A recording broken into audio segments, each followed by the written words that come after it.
જય શ્રી કૃષ્ણ, રાધે રાધે. વૈષ્ણવ, આજે આપણે ગોળના માલપુઆ કેવી રીતે સિદ્ધ કરાય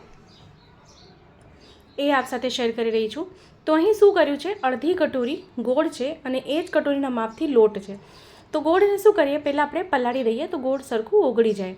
તો ગોળનું આવી રીતે રસ થઈ જાય પછી એમાં 3 મોટી ચમચી ઘી કરી દેવાનું છે. પછી ઘી એમાં સરખી રીતે મિક્સ કરી લેવાનું છે. હવે ઘી શા માટે મિક્સ કરવાનું છે, એ માલપુઆ એકદમ સોફ્ટ થાય. અને અહીંયા છે ને આ વરિયાળીનો ભૂકો લીધો છે અને આ શ્યામ તીખા લીધા છે. આ બેઉ અડધી ચમચી લીધી છે મેં.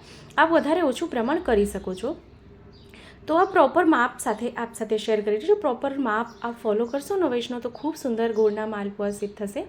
તો હવે શું કરીએ, લોટ જે કટોરી લીધો એટલે જાડો લોટ લેવાની કંઈ જરૂરત નથી. આપણે સાદો જે નોર્મલ રોટલીનો લોટ હોય છે ને એ જ લેવાનું છે. તો જો હવે આપણે ગોળ પલળી જાય ને એટલો જ જલ કર્યો હતો. હવે આમાં આટલું ઘાટ મિક્સર તો આટલું ઘાટ મિક્સર આપણે નહીં જોશે, કારણ કે આપણે એને ઘીમાં તળવાનું છે. તો હવે શું કરીએ, આમાં થોડું આપણે જલ પધરાવીએ. તો આપણે જો આપને કહું ને તો ભજીયાનું ખીરું હોય ને એવી રીતે જ એનું ખીરું જોશે.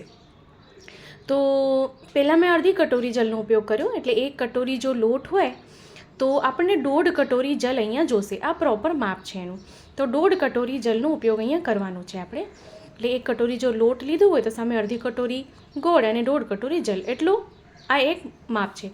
આમાં અડધી ચમચી શ્યામ તીખા અને અડધી ચમચી વરિયાળી. તો એને છે ને આવી રીતે સરખી રીતે મિક્સ કરી લઈએ. તો શું છે કે એમાં લમ્સ ન રહે, કે ગુઠલી જે પડી ગઈ હોય, ગાંઠા પડી ગયા હોય, એ બધા નીકળી જાય. અને જેટલું જ આપણે એને ફીણશું ને એટલી જ એમાં એર થશે, એર બનશે એટલે માલપુઆ છે ને ખૂબ સુંદર ફૂલશે. તો એને સરખી રીતે આપણે ફીણી લઈએ એકદમ વ્યવસ્થિત, તો એમાં સુંદર એર આવી જાય. તો વૈષ્ણવ, મને કીધું છે કે ગોળના માલપુઆ કેવી રીતે સિદ્ધ કરાય. તો વૈષ્ણવ, ખૂબ સરળ છે, આ ખૂબ ઇન્સ્ટન્ટ બી છે. એટલે આપને કહું તો ફટાફટ થઈ બી જાય છે, એમાં વાર બી નથી લાગતી. અને હા વૈષ્ણવ, માલપુઆ જો તળીએ ને તો હંમેશા ઘીમાં તળવાના, એ આપણે સજેસ્ટ કરીશું. તો આવી રીતે એનું ટેક્સચર, આવી કન્સિસ્ટન્સી જોશે. તો ઘી છે ને મેં પહેલાં ગરમ કરવા મૂક્યું હતું અને હા, ગેસ ધીમું જ રાખવાનું. તો આવી રીતે એક ચમચો લેવાનો અને એક ચમચો ભરીને વચ્ચોવચ જે આપણે ખીરું બનાવ્યું છે એ વચ્ચોવચ પધરાવી દેવાનું. એને પછી હલાવવાનું નહીં. અને જો ખીરું ઢીલું હશે તો આખું પસરાઈ જશે, આખું ફેલાઈ જશે. તો ખીરું આટલું ઘટ આપણને જોશે કે આપણે જ્યારે વચ્ચે માલપુઆ રેડીએ એનું ખીરું તો ફેલાય નહીં. તો આપણે જો એક બાજુ તળાય એટલે બીજી બાજુ આપણે એને ફેરવી દઈએ.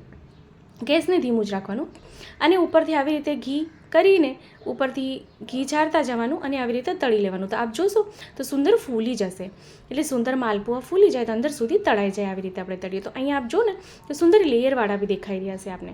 તો આવી રીતે ઉપરથી ઘી ઝારીએ તો સુંદર અંદર સુધી તળાઈ જાય. તો આપણે અહીં જો માલપુઆ છે ને સુંદર તળાઈ ગયા છે. તો આપણે છે ને હવે એને બહાર કાઢી લઈએ. તો આમાં છે ને ઘી વધારે એબ્ઝોર્બ કરે તો એને છે ને કોઈ ટીશ્યુ પેપર પર કે રાખી દો તો બી ચાલે, અથવા ન રાખો તો બી ચાલે, કારણ કે આમાં ઘી છે. તો હવે આપણે એને પ્લેટમાં બહાર કાઢી લઈએ. તો આવી રીતે જ આપણે બધા માલપુઆ તળી લઈએ. આપણે જારો એવી રીતે રાખી દેવાનું.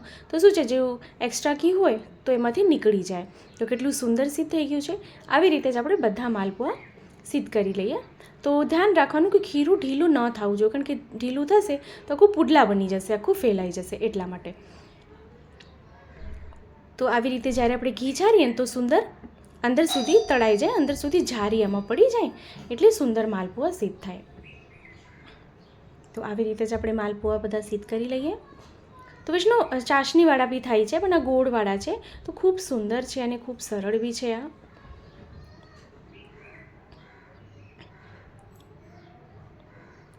તો હવે આને બી આપણે બહાર કાઢી લઈએ અને હવે આપણે એને પ્લેટમાં સાજી લઈએ. ઠંડુ થાય એટલે પ્લેટમાં સાજી લેવાનું. તો ઠંડુ થઈ ગયું છે પછી શું કરવાનું, ઠંડુ થાય પછી ઉપરથી ફરીથી આવી રીતે એમાં ઘી રેડવાનું છે.